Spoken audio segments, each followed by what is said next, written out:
La question qui nous revient tout le temps, c'est celle de savoir si il y a un droit de la distribution en Chine. La réponse est non. Le contrat de distribution en Chine, il est régi par la loi chinoise sur les sociétés. Donc, pas de cadre réglementaire propre, pas de régime protecteur des intérêts du distributeur, comme on peut l'avoir dans certains pays. Et donc, ça va se traduire par la nécessité pour le distributeur, en pratique, de trouver des moyens de protéger ses intérêts. Deuxième question qui nous revient souvent, c'est celle de la possibilité de trouver des informations, de se renseigner sur son distributeur avant d'entrer dans une relation contractuelle avec lui. Est-ce que c'est possible ? Oui. Est-ce que c'est nécessaire de le faire ? Absolument.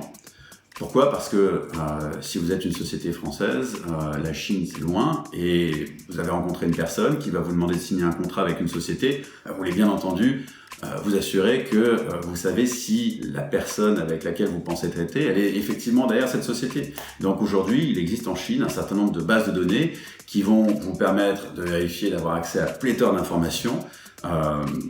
À partir du nom de la société, vous allez pouvoir vérifier l'identité de ses actionnaires, de ses administrateurs, voir si ces personnes sont également mandataires d'autres sociétés. Vous allez pouvoir accéder à des informations comme le montant de capital social, savoir s'il a été libéré, l'objet social, l'historique des sanctions administratives ou des litiges passés ou en cours concernant la société. Et ces informations, elles sont facilement accessibles, librement, gratuitement même, sur des bases de données telles que National Enterprise Credit Information System, qui est une base de données publique, ou des bases de données privées telles que tianyacha.com, TIANYACHA.com, database privée qui vous permet d'avoir accès à énormément d'informations gratuitement. Donc ce serait une grave erreur que de signer un contrat de distribution sans réaliser une mini due diligence au préalable.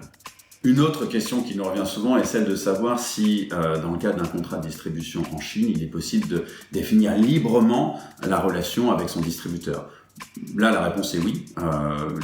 La loi chinoise sur les contrats vous laisse une liberté totale, donc vous êtes libre de entrer dans une relation exclusive avec votre distributeur. Auquel cas, il faudra se poser aussi la question de savoir si, malgré l'exclusivité, vous gardez vous-même le droit de vendre des produits, vos produits dans le territoire. Relation exclusive, relation non exclusive, possibilité de s'accorder sur les termes selon lesquels l'exclusivité peut tomber.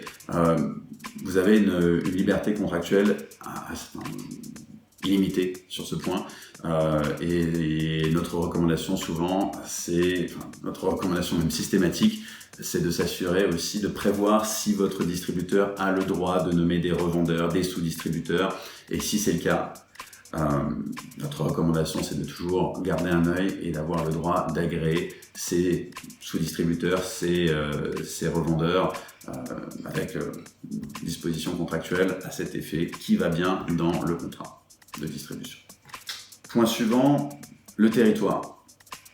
Le territoire, là aussi, vous êtes complètement libre. Donc vous allez pouvoir définir le territoire comme vous l'entendez, inclure toute la Chine. Alors, c'est encore souvent le réflexe, c'est de se dire, ok, c'est facile, on rencontre une personne qui a l'air très bien, qui vous promet monts et merveilles, et donc vous allez lui donner, exclusivité ou non, mais travailler dans le cadre d'une relation de distribution qui va couvrir l'intégralité du territoire chinois.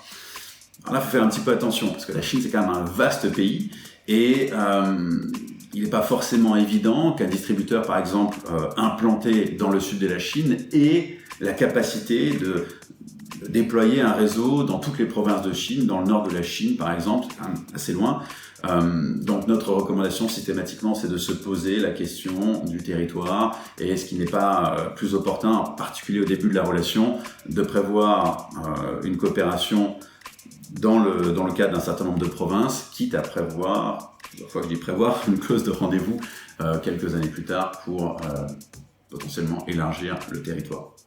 Un autre point qui n'est pas une question mais qui est un conseil pratique, c'est de demander à votre distributeur qu'il crée une société qui sera dédiée à la distribution de vos produits, à l'activité que vous allez avoir avec lui.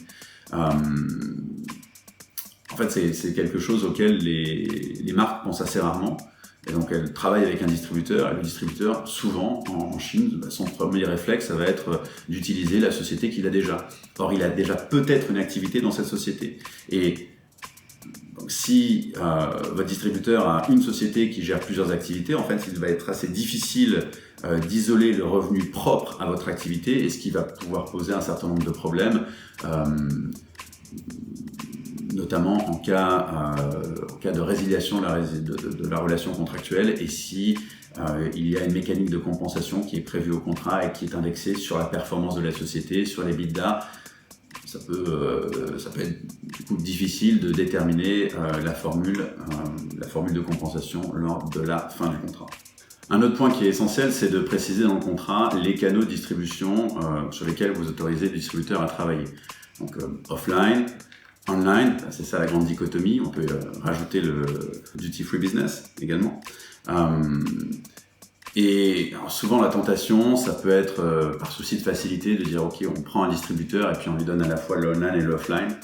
La réalité, c'est que c'est rarement une bonne idée. Pourquoi ? Parce qu'il est rare que les gros distributeurs qui sont des natifs du offline soient les meilleurs en online, et l'inverse c'est la même chose, c'est-à-dire qu'il est rare que un distributeur qui est digital native, qui a toujours fait que du digital, soit vraiment le plus à même de vous aider sur du offline.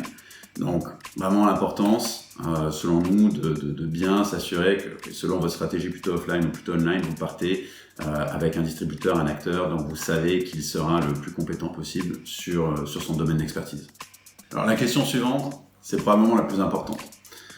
Comment protéger ses droits de propriété intellectuelle dans le cadre d'une relation de distribution ? Alors là, on va passer complètement sur les marques. Parce que là, on fonce un peu les portes ouvertes. Bien entendu, il faut enregistrer sa marque dans le maximum de classes possibles et pertinentes, sous-classes, en faisant bien attention à prendre en compte les particularités du système chinois des marques par rapport au système non chinois.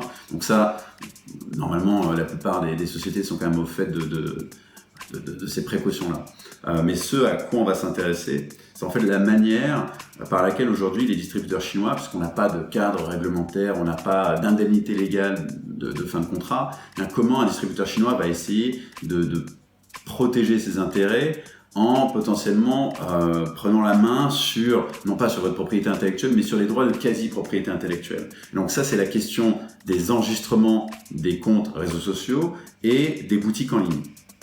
En fait, souvent, ce qui va se passer, c'est que votre distributeur va vous dire « Non, mais c'est bon, je m'occupe de tout, on signe le contrat de distribution et puis ensuite, je vais enregistrer les réseaux sociaux, je vais enregistrer les boutiques en ligne, Tmall, le Xiaohongshu, etc. Je m'occupe de tout. » Et alors ça peut devenir extrêmement dangereux.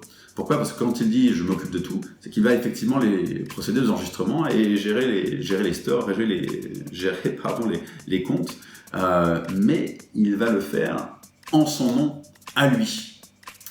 Et donc, le jour où vous allez vouloir peut-être sortir de la relation contractuelle, et là, elle va vous dire, oui, mais ok, vous voulez récupérer les réseaux sociaux, vous voulez récupérer les boutiques en ligne, mais elles sont à mon nom.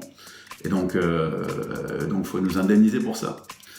Et on a vu quand même un certain nombre de cas, et ça a été le hold-up de la décennie.